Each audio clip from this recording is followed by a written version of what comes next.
Hello दोस्तों, आज हम इस बात पे चर्चा करेंगे कि गुड फ्राइडे और ईस्टर अंडे का महत्व क्या है।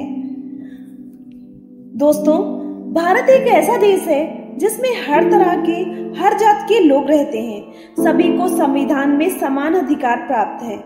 हर जाति के लोग अपने त्योहार अपनी पद्धति से मनाते हैं। गुड फ्राइडे व ईस्टर बहुत महत्वपूर्ण त्योहार है।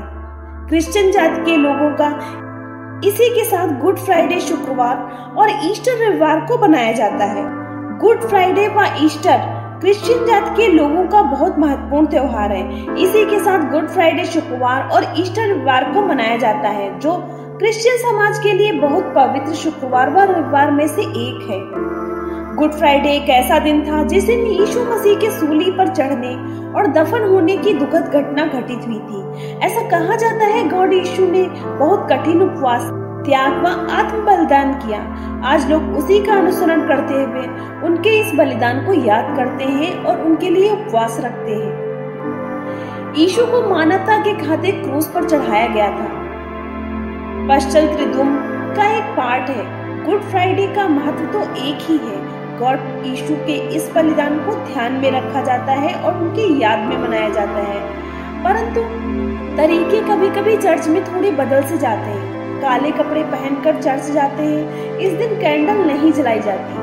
सभी अपने अपने हिसाब से गॉड को याद करते हैं। कोई बीजारोपण करता है, कोई गॉड की बुक पढ़ता है, कोई प्रेयर करता है। इसके अलावा भी लोग कुछ न कुछ करके इस दिन गॉड को समर्पित करते हैं। गुड फ्राइडे एक तरह का शोक का दिन है। यह तीसरे पहर में चर्च में मनाया जाता है, बिकॉज यीशु के प्राण 3 बजे के आसपास निकले थे। यह 3 घंटे तक मनाया जाता है। इसमें गॉड के लिए प्रेयर कर उन्हें याद किया जाता है। ईस्टर का इतिहास बहुत ही पुराना है। यह त्योहार बसंत ऋतु में मनाया जाता है। यह 8वीं सदी में एक विद्वान सेंट बीट के द्वारा प्रारंभ किया गया था, जिसमें अपने भगवान यीशु मसीह के जी उठने पर उसी खुशी के रूप में मनाया जाता है। ईस्टर एक पगान या बुत परस्त त्योहार है, जो बसंत ऋतु की बहार के साथ ही बसंत के पहले संडे को मनाया जाता है। ईस्टर का मुख्य प्रतीक एक अंडा होता है।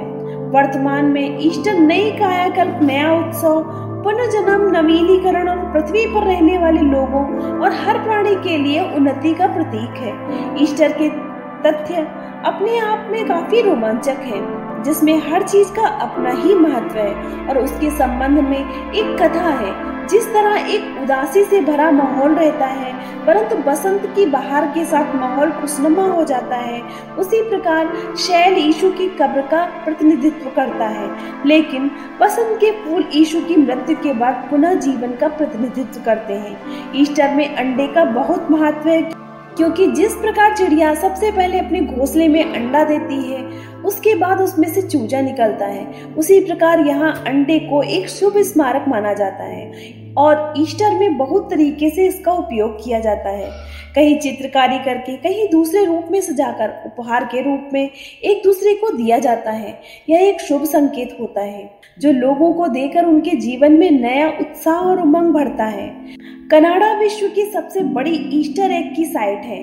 पैसंका में एक ईस्टर एग की चित्रकला का अभ्यास किया जाता है। ईस्टर गॉड यीशु के जी उठने का बहुत बड़ा सेलिब्रेशन है। इसमें खुशी और जश्न होता है, जिसे धार्मिक रूप से क्रिश्चियन समाज मनाता है। उसके अलावा एक दूसरे को गिफ्ट देकर, जिसमें खासकर अंडे का आकार हो, देकर अलग अलग रूप से पार्टी करके, मिठाई बनाकर, गीत गाकर, बधाई देकर और भी अन्य तरीकों से भिन्न भिन्न देशों में बड़े उत्साह के साथ मनाया जाता है। ऐसा कहा जाता है ईस्टर के 46 दिन पूर्व जो भी बुधवार आता है, उस दिन से यह प्रारंभ हो जाता है और ईस्टर के दिन समाप्त होता है, जिसमें अंतिम सप्ताह पवित्र सप्ताह होता है और आखिरी रविवार को ईस्टर मनाकर समाप्ति होती है। ऐसा कहा जाता है 46 दिन में से एक गुरुवार को ऐसी भविष्यवाणी हुई थी कि गॉड यीशु जी उठेंगे। इसका लोगों को इंतजार था। एक रविवार बिल्कुल ऐसा ही हुआ। तब से लोग ईस्टर को बहुत अच्छे से मनाते हैं। भारत में ही नहीं, बल्कि संपूर्ण विश्व में गुड फ्राइडे और ईस्टर को सेलिब्रेट किया जाता है। भारत में भी आजादी के पूर्व ब्रिटिश काल से यह सेलिब्रेशन चला आ रहा है। अगर देखा जाए तो क्रिश्चियन लोग भारत में कुल आबादी के 2% ही थे। परंतु फिर भी यह त्योहार जहां गुड फ्राइडे को शांति से मनाते हैं, वहीं ईस्टर को उतनी ही धूमधाम से मनाया जाता है। भारत में मुख्य रूप से बम्बई, गोवा और पूरे भारत में जहां भी अधिकतर क्रिश्चियन लोग निवास करते हैं, यहाँ चर्च को विशेष रूप से सजाया जाता है। गुड फ्राइडे व ईस्टर को मनाने वाले सभी लोग इस दिन चर्च में जाते हैं और उनके धर्म से संबंधित गीत गाते हैं, प्रार्थना करते हैं। कई जगह नृत्य और अन्य कार्यक्रम भी होते हैं। सभी एक दूसरे को gift, flowers, card, chocolate, cake देकर विश करते हैं। सुबह से शाम तक पार्टी चलती है ईस्टर में, जिसमें पारंपरिक लोकप्रिय लंच डिनर होता है। इस प्रकार अन्य देशों की तरह भारत में भी बड़े उत्साह के साथ गुड फ्राइडे और ईस्टर का सेलिब्रेशन होता है तथा विश्व के सभी बड़े देश जैसे Australia, Brazil, Italy, England, Germany जैसे सभी देशों में जहां क्रिश्चियन समाज है, गुड फ्राइडे और ईस्टर को मनाते हैं। आशा करती हूँ आपको ये स्टोरी अच्छी लगी होगी। अगर आपको ये स्टोरी अच्छी लगी तो प्लीज हमारे चैनल को लाइक करें, सब्सक्राइब करें और शेयर करें। धन्यवाद।